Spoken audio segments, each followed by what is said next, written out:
Break के बाद आपका स्वागत है। बढ़ेंगे आगे और बात करेंगे मध्य प्रदेश की राजधानी भोपाल की। तो भोपाल में किसानों का आंदोलन उग्र होता जा रहा है। मूंग की 100% सरकारी खरीदी और खाद वितरण में ई टोकन व्यवस्था खत्म करने की मांग को लेकर हजारों किसान होशंगाबाद रोड पर पुलिस के आखिरी बैरियर तक पहुंच चुके हैं और अब मुख्यमंत्री आवास की ओर कुछ करने की तैयारी में हैं। कृषि मंत्री ऐदल सिंह कंसारा के साथ बातचीत बेनतीजा रहने के बाद किसानों ने रात भर सड़क पर ही डेरा डाल दिया और साफ कर दिया कि मांगे पूरी हुए बगैर पीछे नहीं हटेंगे। देखिए रिपोर्ट।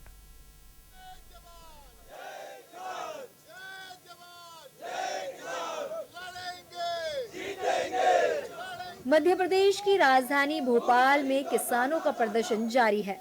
किसान का पैदल मार्च भोपाल पहुंच गया है।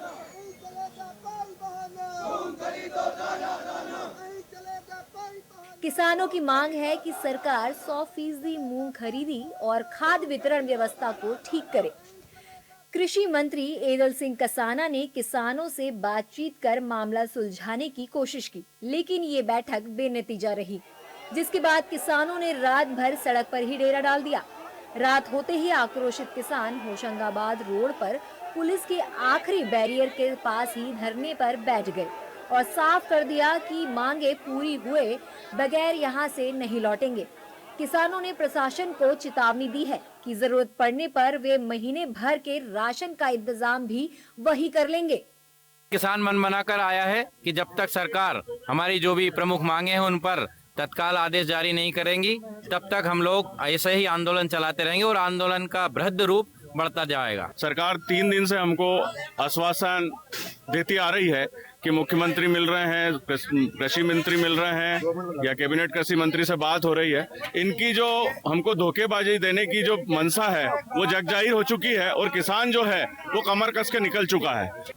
किसानों का कहना है कि केंद्र सरकार ने अरहर, उड़द और मसूर की 100% MSP पर खरीद की घोषणा की है, लेकिन मूंग की खरीद अभी भी प्राइस सपोर्ट स्कीम के तहत होती है।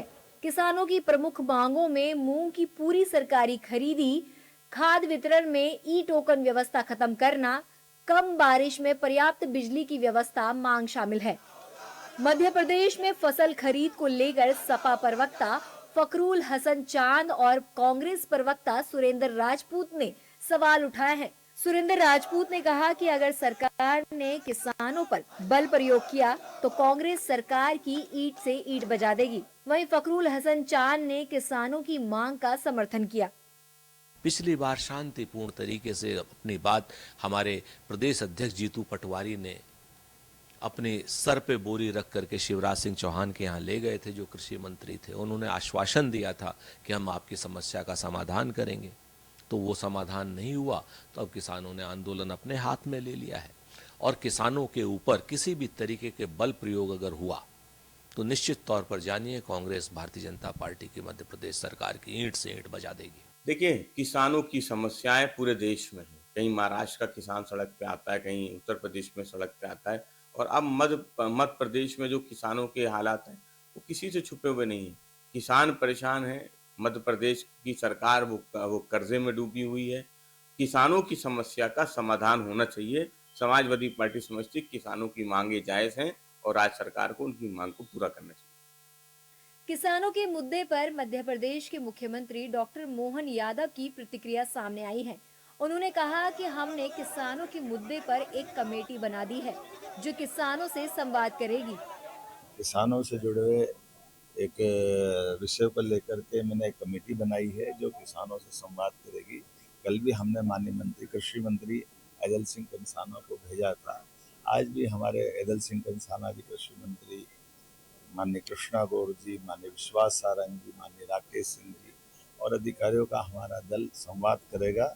हम निवेदन कर रहे हैं कि किसानों के साथ सरकार सदैव उनकी सकारात्मक सुझावों के साथ खड़ी है, लेकिन जनता को कष्ट न हो इसकी चिंता भी दोनों पक्ष को करना चाहिए।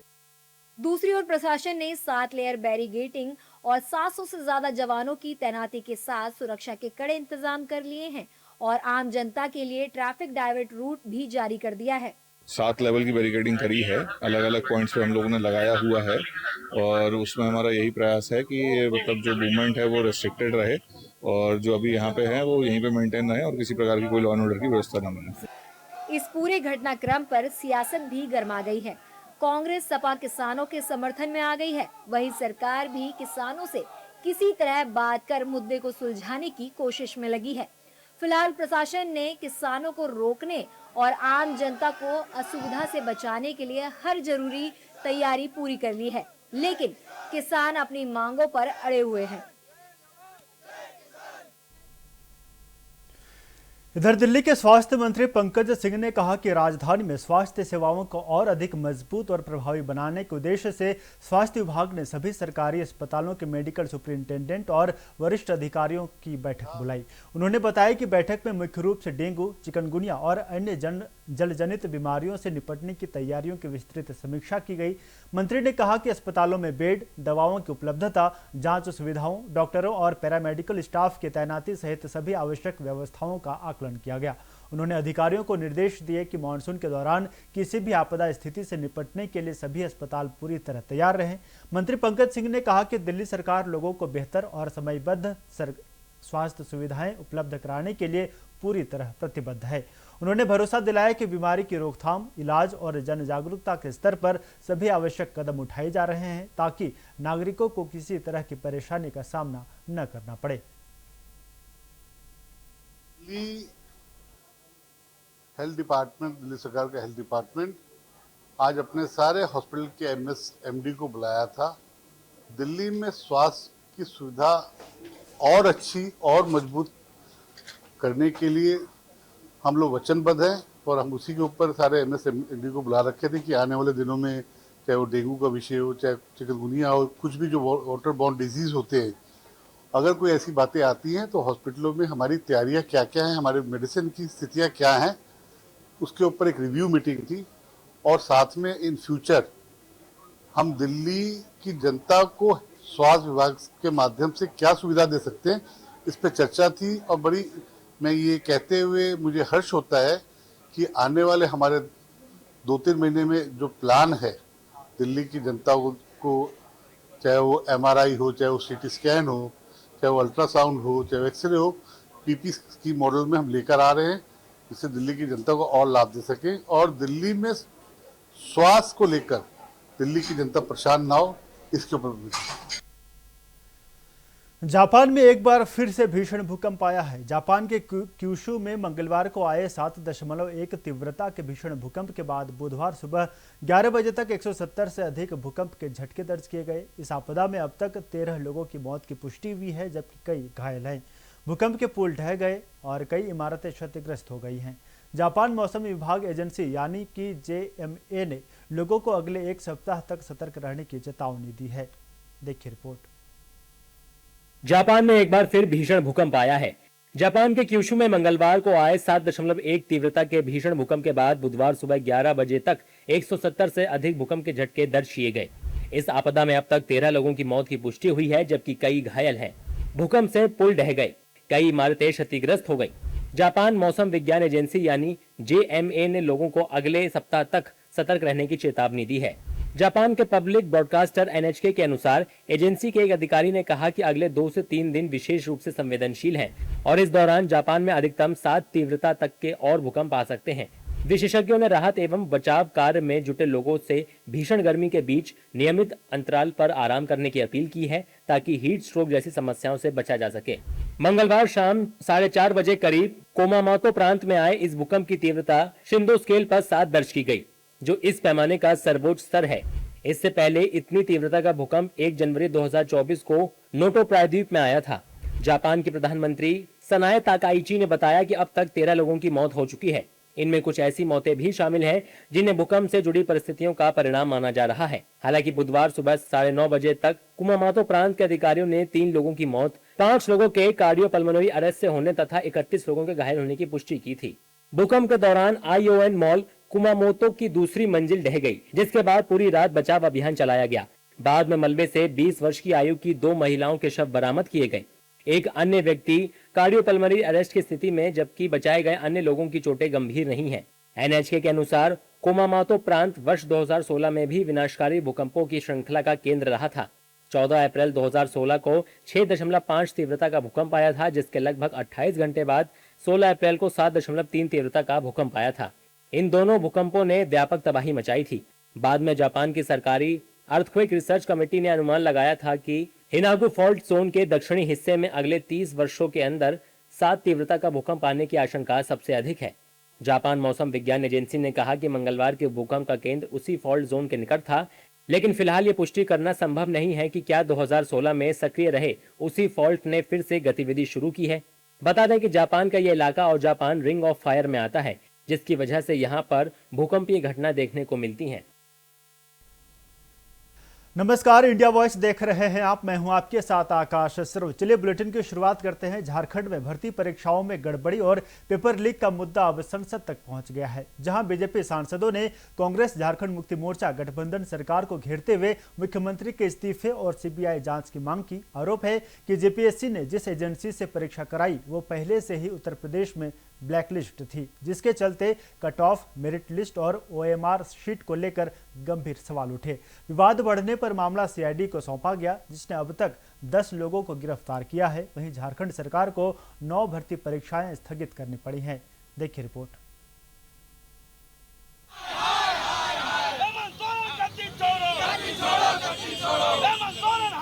जब बीजेपी शासित राज्यों में पेपर लीक या भर्ती घोटाला होता है तो विपक्षी दल आक्रामक होकर प्रदर्शन करते हैं, लेकिन जब यही धांधली विपक्ष शासित राज्यों में होती है तो उनकी बोलती बंद हो जाती है।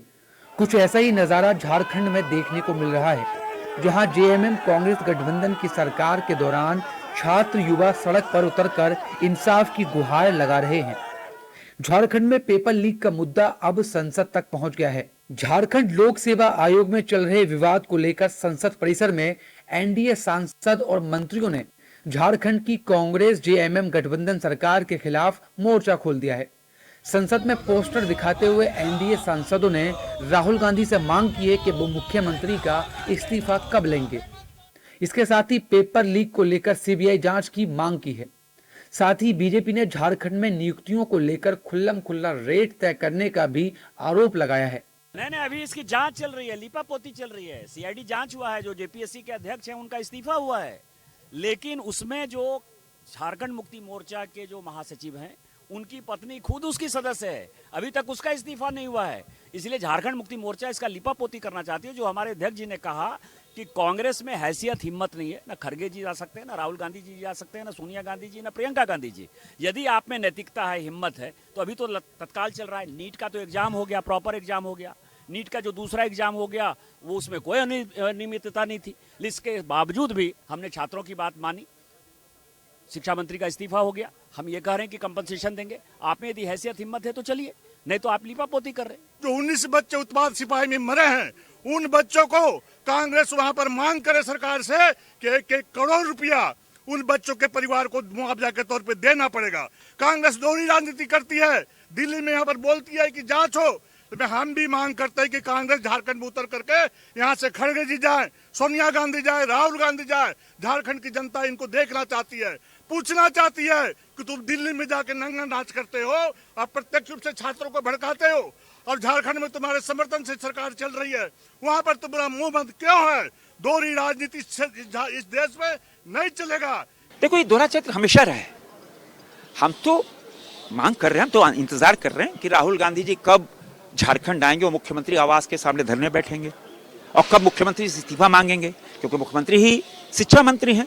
अब जेपीएससी घोटाला हुआ, जेएसएससी घोटाला हुआ, टीडीपीएल जो एजेंसी है जो परीक्षा संचालित करती है, उसको उत्तर प्रदेश सरकार ने डिबार किया। यहां तक कि जेपीएससी ने भी डिबार किया, ब्लैक लिस्टेड किया, और उसी कंपनी को फिर बुलाकर काम दे दिया 4 साल से। अब वहां खुला रेट है, 1.5 करोड़ दो, डीएसपी बन जाओ, 70-80 लाख रुपए दो। विवाद बढ़ने के बाद झारखंड सरकार ने मामले की जांच सीआईडी को सौंप दी है।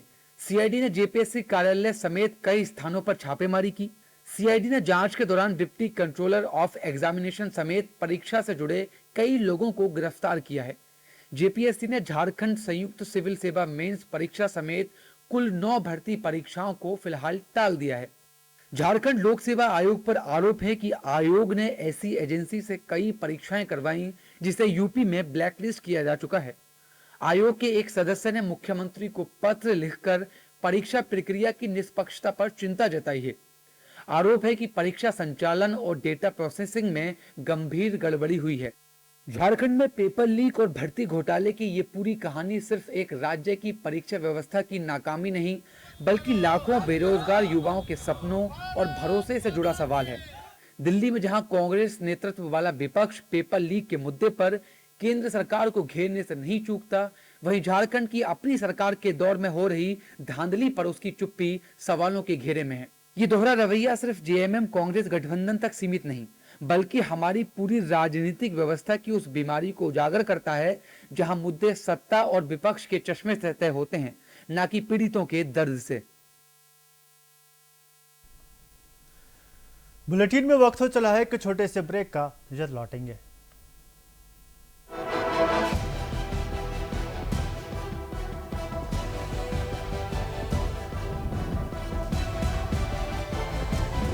इंडिया वॉइस, आपकी सोच, आपकी आवाज।